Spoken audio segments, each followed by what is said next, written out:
नमीश आहूजा जी पटियाला से। श्री हरिवंश। राधा वल्लभ श्री हरिवंश। महाराज जी आपके चरणों में कोटि कोटि प्रणाम। महाराज जी श्री जी की कृपा से मैं 7 साल से प्रतिदिन मंदिर जाता हूँ, प्रतिदिन नाम जप भी करता हूँ, पर मेरे जीवन में जब भी कोई प्रतिकूलता आती है या कोई कार्य सफल नहीं होता तो मेरे शरीर के रिश्तेदार मुझे कहते हैं, कहाँ गए तुम्हारे भगवान, प्रतिदिन मंदिर जाने का क्या फायदा हुआ। जब वो ऐसा कुछ भगवान के विषय में बोलते तो मुझे बहुत गुस्सा आता है। महाराज जी मेरा मार्गदर्शन करें। देखो, अज्ञानी जन तो कुछ भी बोलते रहेंगे।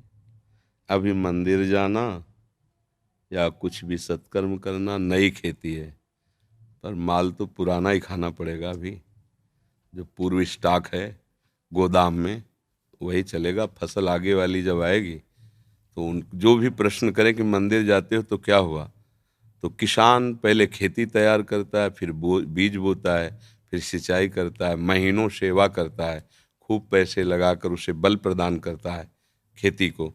फिर जाके जब राशि का समय आता है, जैसे निकल गया, अब 1 मन गेहूं बोने वाला 60 मन गेहूं उसी से काट रहा है। अब जब 1 मन गेहूं फेंक दिया और दूसरे दिन उसके पास रोटी के लिए नहीं, अब उसे कोई उपहास करे कि बेवकूफ़ है ये, फेंक के आया 1 मन, कम से कम पिसवाता तो 1 हफ्ते चलता, क्या करेगा वो 1 मन। तो चुप रहो, 4 महीना चुप रहो, इसके बाद वो 1 मन 60 मन तुम्हें जब देगा तब उसको बताना कि ये देखो 1 मन फेंका था, अब 60 मन आया है। तो ये अभी आपका मंदिर जाना, भगवत आराधना करना, ये नया कर्म है। ये जब फलीभूत होगा तब तक पता नहीं वो देखने वाले रहें कि ना रहें क्योंकि कोई भी खेती तत्काल नहीं होती ना। तो इसलिए बच्चा, ये सत्कार्य है। सत्कार्य कभी व्यर्थ नहीं होता। जब असत कार्य नहीं बिना दंड दिए रहता तो सत्कार्य तुम्हें मंगल किए बिना कैसे रह सकता है। हाँ, ये जरूर है कि पूर्व जन्म के हमारे कुछ ऐसे कर्म हैं जो हमें भोगने ही पड़ेंगे। हाँ, तो इसमें कभी भगवान पे अश्रद्धा न करे। हाँ, उसको जैसे हम कई बार सत्संग में सुनाया है, उदाहरण से बात समझ में आ जाती है। एक दो मित्र थे, स्कूल में साथ पढ़ते थे। जब थोड़े सयाने हुए तो एक गलत मार्ग में चला गया। धनी घर का था, शराब पीना, वैश्यागमन करना, जुआ खेलना, बस ऊट पटांग गनत। और एक था गरीब घर का था, वो गंगा नहाना, नाम जप करना, मंदिर जाना, ऐसे शुरू कर दिया। अब जो जिस मार्ग में चलता उसमें उसकी और बढ़ोतरी होती, वो और गंदा, ये और भगत। तो इसने ब्याह भी नहीं किया, नाम जप, और वो तो मतलब जितनी गंदगी। एक दिन दोनों मित्रों की मिलान हो रही थी, वो उधर से आ रहा था और ये इधर गंगा नहा के नाम जप करते हुए जा रहे थे। तो जे देखा मित्र से इतना बड़ा खजूर, खजूर काटा होता ना, इतना बड़ा काटा पार कर गया। वो भगवान का नाम लेते हुए बैठ गए और वो लांग बूट पहने हुए नशे में एकदम। बोले, देख लिया तेरे भगवान ने क्या किया, पूरा जीवन हो गया ना गंगा नहाते हुए, अब क्या, देख देख मेरे पास वैभव, क्या कमी है। लोग जहां जाते 4 लोग आओ आओ बैठते, मौज मस्ती, कहते थे हमारे साथ रहे, मौज मस्ती में रहेगा। अब इतना कह के तो चला गया। 4 कदम बढ़ने पर उसको एक अटैची मिली जिसमें हीरे थे। लौट के फिर आए, बोले, देख रहे तेरे कांटा लगाओ मेरे ही। अब तो उसका विश्वास नष्ट हो गया कि यार मतलब वास्तविक कुछ नहीं है ये सब, गंगा नहाना है सब, चला गया। इतने में जब किसी का विश्वास टूटता है तो भगवान उसको, जैसे आपको यहाँ भेज दिया, या भगवान स्वयं समझा देंगे। क्योंकि विश्वास भगवान पे किया ना, तो वही समझा, ये ड्यूटी है उनकी, वो समझा देते। कोई ऐसा शास्त्र पढ़वा देंगे, कोई प्रवचन सुनवा देंगे, अच्छा ऐसा आपके या अंदर ही विवेक जागृत, ये उनके हाथ का बात है, वो क्या करते हैं। भगवान एक ब्राह्मण के रूप में वयोवृद्ध तपस्वी, अरे बेटा तुम्हारे कांटा लग गया क्या, राम राम। बोले, नाम मत लो, पूरा जीवन हो गया नाम लेते हुए, हमको क्या मिला। वो हमारा मित्र है, शराब पीता, व्यभिचार करता, नाना प्रकार के, और देखो उसे अटैची में, यहाँ भोजन की व्यवस्था नहीं, पूरा जीवन हो गए। बोले, पहले कांटा निकाल लेने दो। भगवान थे, सर से कोई पीड़ा नहीं। कहा, बेटा तुम देखना चाहते हो कि उसको ऐसा क्यों है, तुम्हें ऐसा क्यों है। तो जैसे टीवी चल दे ना सीरियल, ये देखो, चिप लगा दे तो पूरा सीन, और उसको पूर्व जन्म का सीन दिखाई देने लगा कि ऐसा भयानक पापाचरण पूर्व जन्म किया था, इस जन्म में इसी क्षण सूली की सजा मिलनी थी। उससे पूर्व में राजा लोग सूली की सजा देते थे। सूली के एक भाले जैसा यंत्र ऊपर से जाके छोड़ दो, गुदा द्वार में ऐसे घुस जाए, वो तड़पता हुआ कितने घंटों में, मतलब बहुत बुरी मृत्यु, बहुत बुरी मृत्यु, जैसे क्रूश की सजा, गाड़, बहुत बुरी मृत्यु। वो तुम्हारे इस भजन के प्रभाव से सारे पाप नष्ट हो गए, एक खजूर के कांटे में निकल गया। अब तुम्हारे पाप नष्ट हो गए, अब ये पुण्य और पीछे का पुण्य दोनों मिल रहे हैं। आगे चलकर तुम्हारी ऐसी उन्नति होगी जो सदा सदा के लिए सुख प्रदान करेगी। और इसका पूर्व जन्म का इतना पुण्य था कि इस समय इस प्रांत का ये राजा होता, पर इसने व्यभिचार करके पाप करके सारे पुण्य नष्ट कर दिए। अब इसको जो एक अटैची में हीरे जवाहरात मिले खाली, बस समाप्त उसका पुण्य। इसको जहां भोगेगा तहां पूर्व का पाप और अभी का पाप जब मिलेगा तो ऐसे ब्लास्ट होगा कि देखने लायक नहीं रहेगा ये।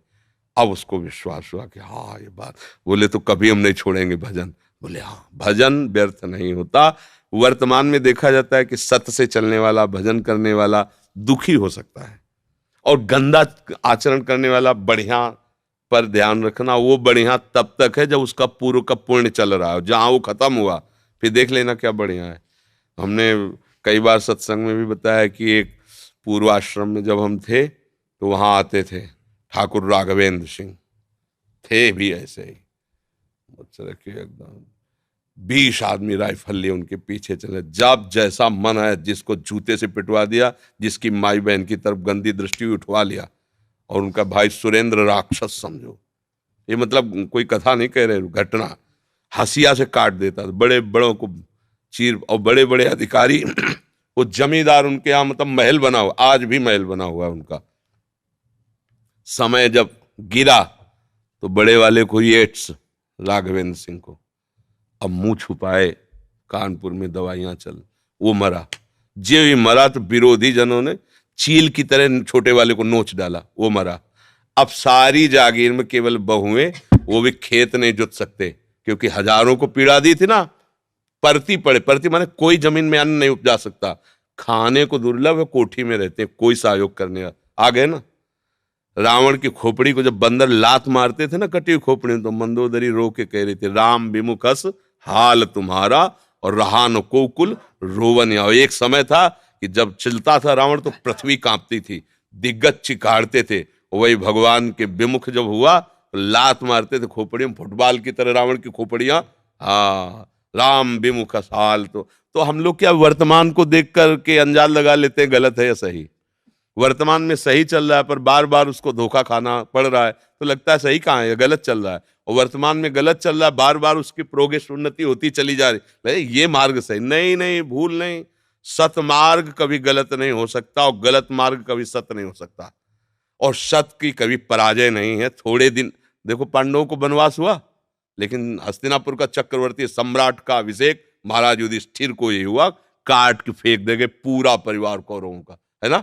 थोड़ी दिन के लिए दुर्योधन दुशासन ये सब फूल रहे थे, वो बेचारे कष्ट पा रहे थे वन में, लेकिन परिणाम भगवान श्री कृष्ण और धर्म जिसकी तरफ है, जय उसी। तो थोड़े दिन कष्ट मिलना कोई मतलब बुरी बात नहीं, परिणाम बढ़िया हो ये बात देखें। थोड़े दिन मौज मस्ती हो, परिणाम तो फिर परिणाम। अब मौजे मस्ती में तो जेलें भरी हैं, ये जेल काहे भरी है, यही भरी है। बुद्धि भ्रष्ट हो गई, गलती कर दी, आजीवन सजा, आजीवन कारावास। भैया कभी अपने विश्वास को विचलित मत होने देना, है ना। वो ऐसी शक्ति हमें देना दाता, मन का विश्वास कमजोर होना। कहीं से भी बात हो, अपनी बात, अये हे प्रभु मुझे ऐसी सामर्थ्य दो कि आपके प्रति कभी मन का विश्वास कमजोर न होने पाए। ये माया करेगी, लोग ऐसा उपहास करेंगे बड़े भजनानंदी मन के हो गई ना किडनी फेल दूसरे के लिए मपली कह रहे, हो गई ना किडनी फेल क्या। अब ये प्रोग्राम पीछे का चल रहा है नहीं? हमारी नई खेती है, ये देख लो नई खेती है। आप नौजवान राधा राधा ऑफिसर रैंक के लोग नौकरी छोड़कर बाबा जी बने बैठे, ये हमारी कमाई है और ये हमारे पीछे की कमाई है। पूर्व जन्म का कोई पाप, माँ के गर्भ से ही ऐसी रचना की किडनी की कि अब जाकर कोई फेल हो गई। ये गर्भ से ही होता है, पॉलिसिस्ट किडनी डिजीज, ये एक रोग होता है जो माँ के गर्भ से इसकी रचना होती है, ये वंशानुगत आता है। तो किसी के कहने से क्या है भाई, सब संसार में अपने अपने मन से चल रहे, वो कुछ भी बोल सकते, भगवान को गाली दे सकते, ले भगवान को गाली दे, तो किसी के मुंह में नहीं लगना, अपनी बात समझना है। बड़े भाग्यशाली हो जो तुम मंदिर जाते हो धर्म भाव में। शराब तो नहीं पीते होगे? हाँ, पीना भी ले, हाँ कोई भी नशा, ठीक है।